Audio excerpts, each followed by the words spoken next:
前面我们已经学习了2种分析复杂电路的系统化的方法，分别是支路电流法和节点电压法。对于支路电流法，我们需要列 B 个方程，分别是 B 减 n 加一个 kVL 方程和 n 减一个 kCL 方程。这个相对于2B 法来讲，已经将方程数目降低了一半。而节点电压法呢，我们只需要 n 减一个 kCL 方程就可以，因为在节点电压法当中 kVL 方程是自动满足的。这样的话，方程数目就得到了进一步的降低。那我们很自然的就会想，有没有这样一种方法，我们只需要列 B 减 n 加一个 kVL 方程呢？我们不再需要列 kCL 方程。那这种方法实际上就是接下来我们要学习的回路电流法。大家可以看到，在回路电流法当中，方程的数目 B 减 n 加1实际上就等于这个电路中独立回路的数目。所谓回路电流法，就是以回路电流为变量列写方程求解电路的方法。比如对这样一个电路，我们知道它有2个独立回路，我们可以就选这2个网孔作为一组独立回路。那在这儿特别需要跟大家强调一下，回路电流在实际电路中是不存在的，它是我们为了求解电路假想出来的这样一个量。它和节点电压不同，节点电压是电路中实实在在存在的，我们可以用电压表把它测量出来。而回路电流，电路中并没有这样一个东西，我们能测量的只有节点电压、支路电压和支路电流。但是假想出这样一个物理量以后呢，我们就可以把电路中的支路电流用回路电流的线性组合来加以描述。好，选定了回路以后呢，我们接下来就可以假设这样2个回路的回路电流分别是 IL1 和 IL2。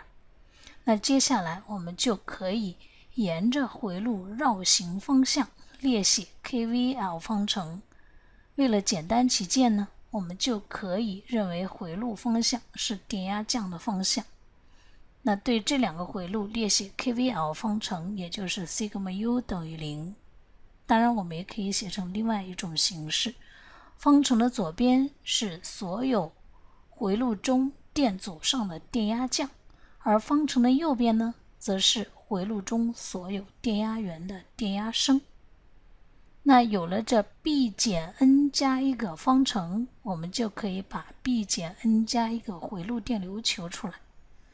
最关键的是，有了回路电流以后，我们就可以用它们的线性组合表示出电路中实际的支路电流。譬如在这个电路当中，我们求解出这2个回路电流 IL1 和 IL2 以后呢，大家可以看到，对于支路1上面只有一个回路电流 IL1 流过，因此它的支路电流 I1 就等于 IL1。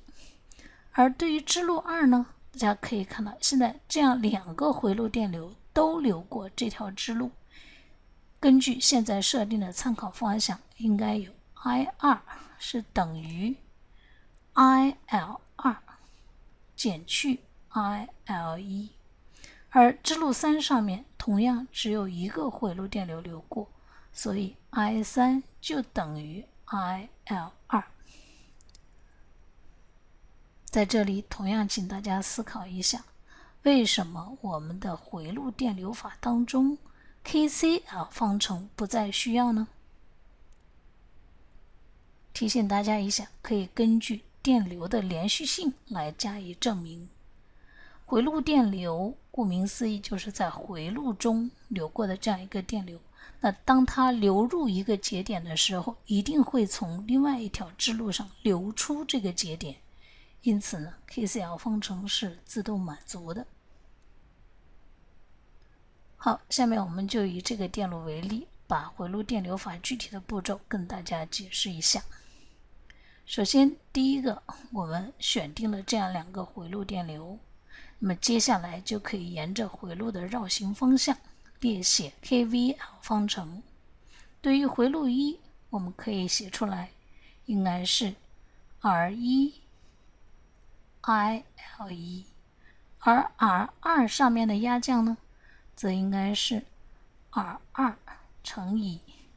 IL1 减去 IL2， 然后等号右边是所有电压源上面的电压升，那就应该是 US1 减掉 US2。 对于回路2，我们同样可以写出来，沿着回路的绕行方向，电阻上面的电压降 R2 乘以 IL2 减去 IL1， 而 R3 上面的压降呢，则应该是 R3 乘以 IL2。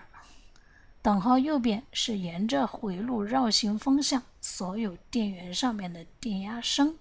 那就是 US2。 注意一下，我们要始终以回路电流为变量来列写方程，这3个支路电流是不应该出现在回路电流的方程里的。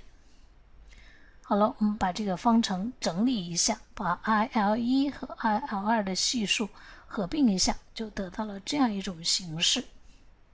那这个形式实际上就是回路电流方程的标准形式，我们可以写成这个样子，这个系数就是 R11， 这个系数呢就是 R22， 而相应的这个就是 R12， 这是 R21。 好，现在我们来看一下这每一个系数都有什么样的物理含义。对于 R11 和 R22， 我们来看一下， R11 是 R1 加 R2， 就是回路1当中所有电阻的总和，而 R2 加 R3 呢，则是回路2中间所有电阻的总和。我们把这个称之为回路1或者回路2的自电阻，它就是回路中所有电阻的总和。而 R12 呢，大家可以看到是 R2， 而且是负的。R2 既在回路1中，也在回路2中，或者说回路电流 IL1 和回路电流 IL2 都流过这条电阻之路，并且这样两个电流流过 R2 的方向是相反的。因此我们把 R2 称之为回路1和回路2的互电阻。由于这两个回路电流流过互电阻的方向是相反的，因此互电阻的前面要取一个负号，而等号的右边呢，则是沿着回路方向所有电压源上的电压升。这个结论是可以推广到具有 L 个独立回路的电路中的，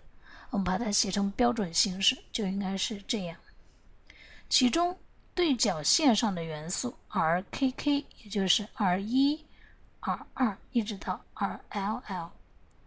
这些我们称之为回路 K 的自电阻，它始终是一个正值，它就是回路 K 中所有电阻的总和。而非对角线元素 RJK， 我们则称之为回路 J 和回路 K 的互电阻。与节点电压法当中互电导始终是一个负的值不同，互电阻的取值有这样几种可能。如果回路电流流过互电阻的时候，它的方向是一样的，那我们的互电阻就取正的。而如果回路电流流过互电阻的方向是相反的，那互电阻就取负的。当然，如果两个回路没有公共的电阻，那它的互电阻就应该是0。与节点电压法类似，当电路中不含有受控源的时候，我们得到的标准形式的回路电流方程的系数矩阵也应该是对称的，也就是 RJK 等于 RKJ。等号的右边则是回路 K 当中沿着回路绕行方向所有电压源的电压升。那搞清楚了所有这些系数的物理含义以后呢，就没必要从最初的 KVL 方程写起，而是可以直接列出标准形式的回路电流方程。